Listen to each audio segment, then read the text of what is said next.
మనం already last time article a అనే దానికి యూజెస్ చూసాం కదా. ఈరోజు ఆర్టికల్ ఏ గురించి చూద్దాం. ఏ అనే ఆర్టికల్ ఎక్కడ యూజ్ చేస్తాం? యాన్ ఆల్రెడీ ఏ చూసాం మనం, ఇప్పుడు యాన్ చూస్తున్నాం. యాన్ అనే ఆర్టికల్ కూడా ఏ లాగే ఇండెఫినెట్ ఆర్టికల్.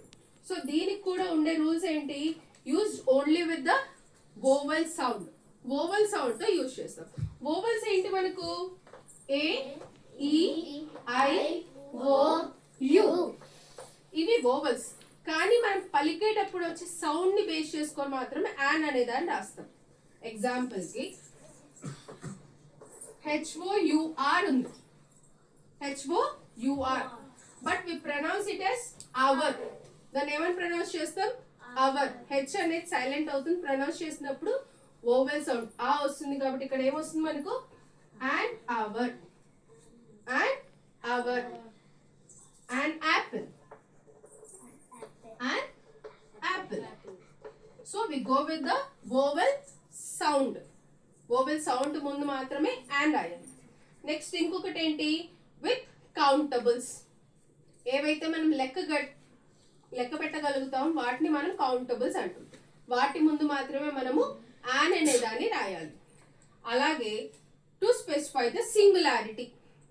ఏదైనా మనం ఒక సింగులర్ గా అంటే ఒక వస్తువు గురించి మాత్రం మాట్లాడాలి. సింగులర్ గా ఒక వస్తువు గురించి చెప్తున్నాను అనుకోండి, అలాంటప్పుడు యాన్ అనే అంటే ఆ వర్డ్ ఒక సౌండ్ అని వోవెల్ తో స్టార్ట్ అయితే యాన్ వస్తుంది. ఎగ్జాంపుల్ చూడండి. I eat an apple.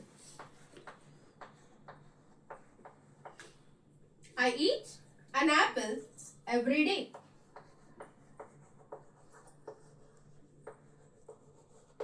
Okay. ఇక్కడ ఎగ్జాంపుల్ చూడండి. I eat an apple every day. మామూలుగా యాపిల్ కి ముందు యాన్ వస్తుంది. కానీ ఈ సెంటెన్స్ లో నేను స్పెసిఫై చేయాలనుకుంది ఏంటి? ఒక యాపిల్ నేను ప్రతిరోజు తింటాను అంటే ఏదైనా మనం సింగులర్ గురించి మాట్లాడేటప్పుడు, సింగులారిటీని స్పెసిఫై చేయాలనుకునేటప్పుడు యాన్ అనే దాన్ని యూజ్ చేస్తాం. So these are some rules where we use an. Okay children.